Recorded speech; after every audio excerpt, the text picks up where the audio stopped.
Hello, everybody. Welcome to the podcast. We are here today to discuss the survival and demise of classic literature. To be or not to be, that's the question. It's one of the most famous soliloquies in Shakespeare's play Hamlet, and I'm using this quote as the theme of today's podcast. Using a quote from classical literature as an introduction. That's a brilliant idea. Yeah, today's discussion will revolve around three topics: culture and innovation, ethic and aesthetics, and humans and machines. Now, what's the classic literature digitalization in your eyes? Perhaps use something like OCR to digitize physical books and make sure this technology enables them to preserve items in excellent condition. Not bad. With the rapid advance of digital technology, physical books can no longer meet the demand of the cultural and entertainment industry. We now have the capability to convert vast quantities of ancient paper text into digital resource at lower cost and higher speed. Moreover, as you know, the preservation of ancient text faces critical challenges. Traditional paper documents are vulnerable to risks such as mold infestation, deterioration, insect damage, war, and human destruction. Digitalization has thus become a vital means of protecting fragile cultural heritage. Parts of China's original Yongle encyclopedia has already vanished in the course of history. Classical literature digitalization refers to the application of digital technologies to collect, convert, store, process, annotate, analyze, and disseminate ancient literacy works and related materials, transformation them into the digital formats. I've seen some videos claiming that Google's captures are actually taken from ancient texts, and most people's answers end up being selected as part of their digitized text. So we've all participated in saving classical literature. Yet, advanced science and technology has become indispensable tools for preserving classic literature. Whether it be OCR recognition technology, AI-assisted restoration tools, or similar innovations, they have made an indelible contribution to the modern development of classic literature. Yet every coin has two sides. Even as we gain instant access to Chinese tongue poetry, Italian sonnets, and British plays anytime, anywhere, we risk losing sight of their intrinsic meaning in the digital tide. Unless you truly read them aloud, you cannot grasp the essence of lines, like the setting sun and the solitary wild greasy flight together. Autumn waters merge with the boundless sky. Our experience become erased. We lose the chance to feel the author's heartbeat as they penned these words. This text represents lives truly lived. The authors convey their vision of the world through the language.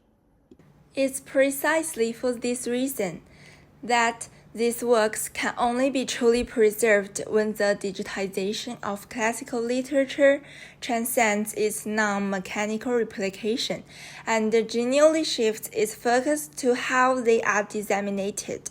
After all, it is always people who read them. Digital adaptations, regardless of their quality or reach, have undeniably revitalized public engagement. Young people learning about this subject through their own means is far preferable to forcing them to sit at desk reading textbook for hours. It's more intuitive than traditional books, yet, in a way, this isn't entirely positive.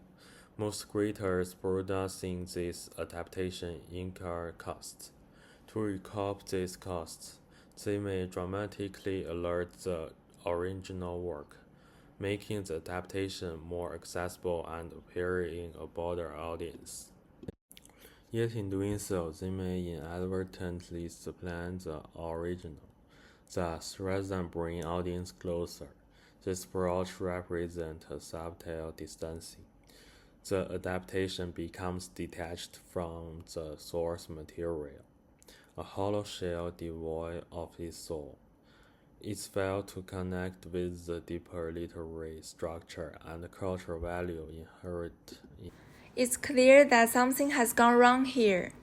While the adaptation is ostensibly based on classical literature, the result has veered off course. Digital media prioritize entertainment value, yet classical literature demands careful study and a certain level of cultural literacy. Therefore, whether digital adaptations bring us closer to the original works or push us further away depends entirely on the design intent. Is the adaptation a gateway to the original or an independent product that stands above it? Ultimately, technology alone cannot guarantee cultural identity. What truly determines the cultural impact of digital content are the human agents who construct, interpret, contextualize, and manage it. As scholars, they must ensure that text and their surrounding environment enter the cultural ecosystem and the integral parts of classic literature. This includes, but is not limited to, the author's biography, the historical contents of the era, and other such as elements that help readers better understand of the text itself. As educators, they face a unique challenge, teaching students in a fast-paced society to slow down and savor the beauty of the classics. Therefore, they must not only give them fish, but teach them how to fish. Only through direct engagement with the text can one grasp the author's intent. Technology should not be seen as a substitute for interpretation, but rather as a tool supporting deeper understanding.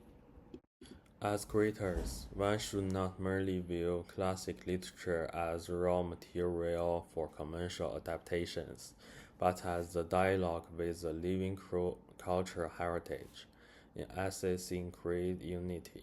Ubisoft invests significant effort in reconstructing Notre Dame de Paris during development. The meticulously detailed 3D mode played a crucial role in the cathedral post-disaster reconstruction efforts. This reflects not only the company's commitment to excellence in gaming, but also profound respect for classic culture. That's a lesson worthy for emulation by creators worldwide. So, what have we gained from this discussion? Solutions to existing problems or the discovery of potential issues? Neither. What matters most is the human element. It's people who wrote these words, allowing our hearts to beat in unison with those authors who sat before candles decades or even centuries ago. Ultimately, the digital age will not spare the end of classical literature, but it does compel us to rethink our responsibilities. Technology breathes new life into classical literature, but humanity must ensure these new forms remain rooted in cultural authenticity. If we succeed, the value of classical literature will not be lost, it will be reborn for future generations, not as a relic, but as a living, evolving legacy. Thank you for listening to today's program. If you enjoyed today's podcast, feel free to give a little like. I'll be right here and I'm looking forward to see you again next time.